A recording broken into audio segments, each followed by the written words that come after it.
Hello students, how are you? Today we are going to learn science standard 4th lesson number 5 food and digestion. तो students आज जो हम खाना खाते हैं उसके बारे में और जो खाना पचन होता है उसके बारे में जानकारी लेंगे। तो स्टूडेंट्स यहाँ पे जो है वर्ड्स पावर दिए है फूड स्टफ यानी things eaten as a food जो हम खाने में खाते हैं। बैलेंस डाइट यानी जिसमें ऑल टाइप्स के जो है कि फूड्स कंटेंट्स होते हैं उसे बैलेंस डाइट कहते हैं। फ्रीजिंग मिक्सचर यानी mixture of ice and common salt का होता है। एंड कंटेमिनेटेड फूड्स यानी जो डस्ट और जम से अलग रहते हैं जिसमें कि डस्ट और जम्स मिक्स जाके उसे खराब कर देते हैं। ठीक है, चलिए देखते हैं why do we need food. Food की जरूरत हमें किस लिए है, खाने की जरूरत हम खाना खाते किस लिए है। We need food to grow to get energy and to keep ourself fit and healthy. Food जो है हम रोज खाना खाते हैं तो हमारे उससे बाढ़ होती है, हम बढ़ते हैं, ग्रोथ होती है, देन हमें उससे एनर्जी मिलती है। एनर्जी मिलने से हम क्या करते हैं, काम करते हैं। तो स्टूडेंट्स आपने अगर एक दिन भी खाना नहीं खाया तो आपको देखिए कितना महसूस होता है, किस तरह से जो है कि आप वीक खुद को वीक समझ लेते हो कि आज मुझसे कोई काम नहीं हो रहा है, बहुत कमजोरी आती है। बट आप जब खाना खाते हो तो कोई भी काम आप एनर्जी से जोशफुल से करते हो। We take our food daily, तो हमें रोज खाना खाना चाहिए। All items taken by as a food are called food stuff। जो भी हम खाना खाते हैं जिसमें जो भी चीज लेते हैं खाने में फूड आइटम्स उसे कहते हैं फूड स्टफ यानी खाद्य पदार्थ। But why do we take food daily, but हमें फूड की जरूरत क्यों है, रोज क्यों खाना खाते हैं हम। We need a energy for our daily work such as a running playing etcetera. तो हमें जो है काम करने के लिए एनर्जी की ताकत की जरूरत होती है तो वो हमें फूड से मिलती है। We get this energy from the food that we take daily. Thus, the food give us energy to do work. Moreover, food help us to grow. तो जो है कि हमें उससे एक शक्ति मिलती है खाना खाने से, इसलिए हमारे क्या होती है एनर्जी से हम कोई भी काम अच्छे से कर सकते हैं और उससे जो है कि हमारे बॉडी के ग्रो होने से हमें हेल्प होती है। It is also help in the repairs of wear and tear parts of the our body. Food save us against main disease. और जो भी हम क्या करते हैं फूड जो भी हम खाना खाते हैं, ठीक है, तो ये जो है हमें मेनी डिसीज यानी नए नए रोग जो आते हैं अभी आपने देखा होगा तो उसे हमें फाइट करने की शक्ति देते हैं, ताकत देते हैं। अगर हमारे बॉडी का कोई भी पार्ट्स डैमेज हुआ होगा या कहीं भी कट गया होगा, जल गया होगा, तो जो भी हम फूड खाते हैं ना डेली उससे वो कवर हो जाता है, रिपेयर हो जाता है। ओके स्टूडेंट्स, तो चलिए देखते हैं अभी nutritions. Look at the pictures of various food stuff carefully. ये जो खाद्य पदार्थ हम डेली खाना खाते हैं तो इसे आपको केयरफुली देखना है, जैसे cereals, milk, egg, vegetables, fruits, bread, butter, chapati, rice और फिश। हम क्या करते हैं डेली खाने में इसका इस्तेमाल करते हैं। Okay, the picture of food stuffs given on the previous page. तो क्या है फूड स्टफ के पिक्चर से contain many substance are essential of our body. These essential substance are called nutrition. तो वो जो बॉडी के वो जो है हमने अभी बताया फूड स्टफ्स, वो हम जो खाते हैं तो उससे हमें एनर्जी मिलती है। ओके, न्यूट्रिशंस मिलता है तो उसी पदार्थ को कहते हैं nutrients. Carbohydrate, proteins, vitamins, minerals are the nutrients in our food. तो उसमें जो न्यूट्रिएंट्स होते हैं जैसे कि प्रोटीन्स होता है, विटामिन्स होते हैं, जो भी हम सब्जियां खाते हैं फ्रूट्स खाते हैं उससे हमें विटामिन्स मिलता है, मिनरल्स मिलते हैं। ओके, तो उसे कहते हैं और ओवरऑल न्यूट्रिएंट्स। ओके, अभी एनर्जी गिविंग फूड देखेंगे हम, जो फूड स्टफ है उससे हमें एनर्जी मिलती है, वो कौन से है। The food stuff which are rich in carbohydrates और फैट गिव अस एनर्जी। ऐसे फूड स्टफ ऐसे खाद्य पदार्थ जिसमें कार्बोहाइड्रेट प्रेजेंट होता है उससे हमें एनर्जी मिलती है। Such food stuff are called energy giving food. उसी फूड स्टफ को फूड स्टफ यानी खाद्य पदार्थ, अन्न पदार्थ उसे कहते हैं energy giving foods. Okay, wheat, rice, jowar, bajra, maize, all cereals, potatoes and sugar are the food stuff which are rich in carbohydrates. Okay, carbohydrates जो कर्बोदक होते हैं किसमें प्रेजेंट होते हैं, तो देखिए व्हीट गेहूं में, राइस में, जवार, बाजरा, मेज, पोटैटोस, शुगर, इसमें क्या होते हैं कार्बोहाइड्रेट्स होता है। Then nuts, butters, oil and ghee, इसमें होते हैं फैट्स। ओके, तो ये आपको डेली के खाने में इस्तेमाल करना है। All this food stuff give us energy, इससे हमें एनर्जी मिलती है, इसलिए हम चपाती खाते हैं, राइस खाते हो गया, दाल भी खाते हैं। तो साथ में जो है कि आपको ऑयल खाना है, ज़्यादा नहीं खाना है, घी भी खाना है, बटर खाना है, उसमें फैट्स होता है, तो ये हमारे शरीर के लिए, हमारे बॉडी के लिए इसेंशियल होते हैं, महत्वपूर्ण होते हैं। Hard work require more energy giving foods. जो पर्सन ऐसे होते हैं जो ज्यादा काम करते हैं, उनको एनर्जी, जो फूड्स है एनर्जी गिविंग फूड्स, उसकी ज्यादा जरूरत होती है खाने में। बॉडी बिल्डिंग फूड स्टफ अभी हम देखेंगे जिससे हमारी बॉडी अच्छी होती है। एक है मीट, सेकंड है एग, थर्ड है मिल्क और फोर्थ नंबर का है fish. The food stuff that we rich in proteins help us to build power muscles. तो हमारे बॉडी की ग्रोथ होने के लिए, बिल्ड होने के लिए, अच्छे तैयार होने के लिए मीट, एग, मिल्क, फिश इसकी जरूरत होती है। इसमें प्रोटीन्स प्रेजेंट होता है। This foods are help repairing the wear and tear parts of our body. इसमें क्या होता है, हमारी बॉडी का अगर कोई पार्ट डैमेज हो गया होगा, कट हुआ होगा, तो उसको रिपेयर करने के लिए मीट, एग, मिल्क और फिश ये ज्यादा मदद करते हैं, हेल्प करते हैं, क्योंकि उसमें प्रोटीन होता है। So they are called body building food stuff. तो उसे बॉडी बिल्डिंग फूड स्टफ कहते हैं। Food stuff such as a meat, fish, eggs, milk, soybean, pulses etcetera are very rich in proteins.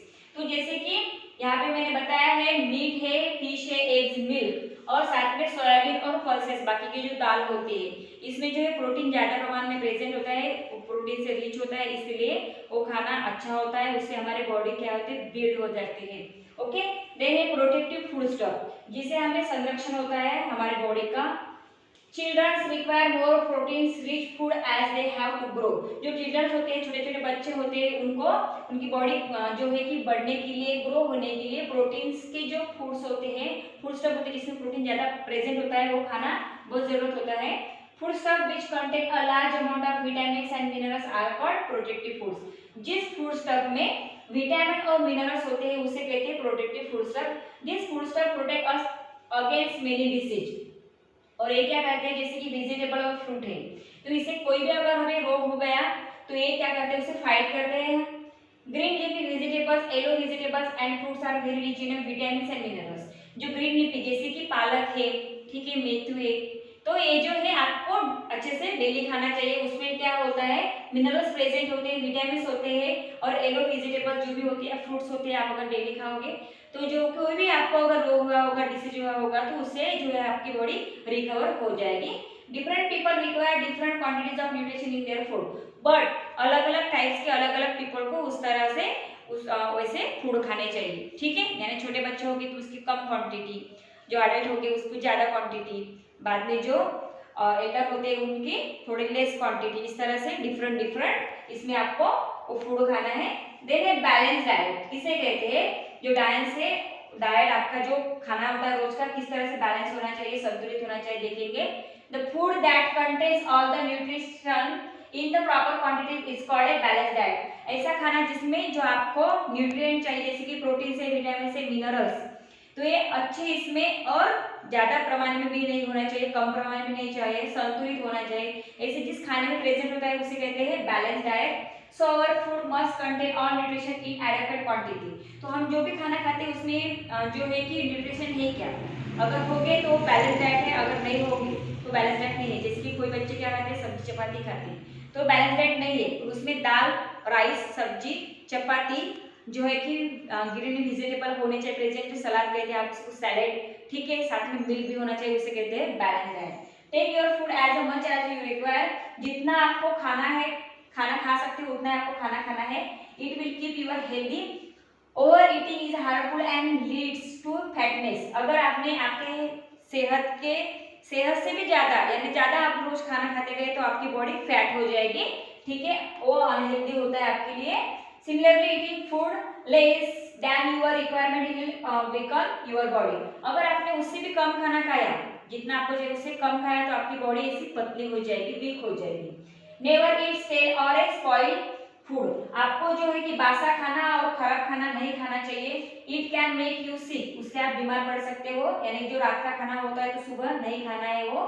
Always take a balanced diet which should include energy giving body building food. तो आपको हमेशा जो है कि जिसमें include energy giving foods होने चाहिए और बॉडी बिल्डिंग जो होते हैं वो फूड स्टफ होने चाहिए, ऐसा खाना खाना चाहिए।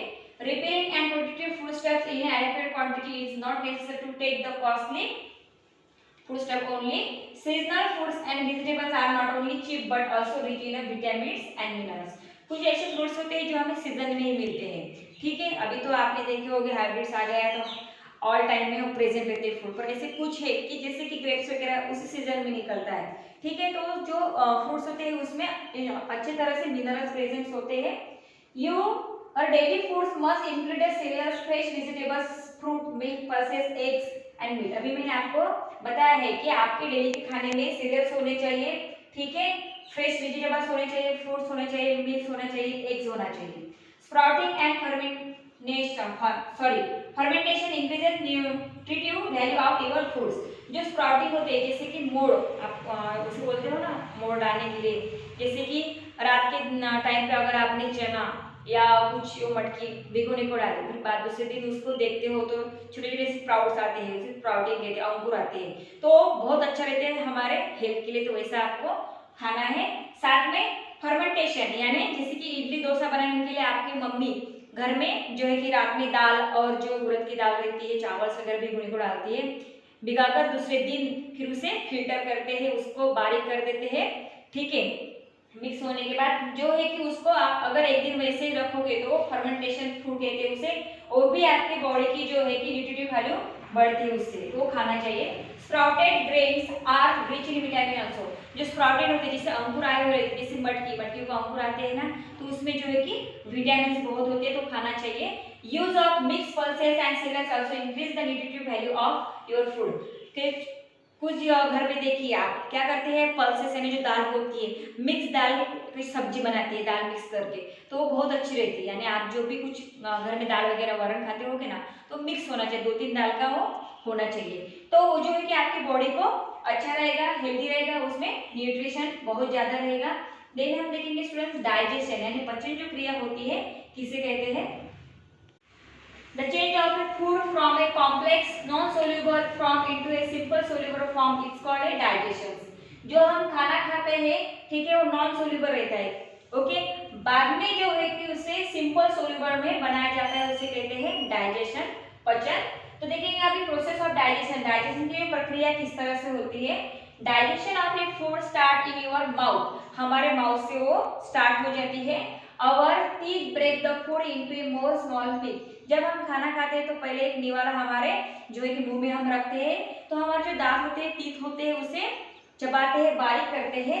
As we chew, the salivary gland produce the saliva which makes the food soft and moist। तो बाद में हम उसे चबाते हैं तो हमारे इसमें जो सलाइवरी ग्लैंड प्रेजेंट होती है वो सलाइवा जो लाड़ कहती है उसे उसमें मिक्स हो जाती है, जो भी हम खाना खाते हैं उसमें। It is also change insoluble starch present in the food into a soluble sugars। तो उसमें जो उसे की सॉल्ट बनाते हैं और उसमें insoluble starch प्रेजेंट हो जाती है और बाद में उसे soluble sugars में उसे जो है कि कन्वर्ट किया जाता है।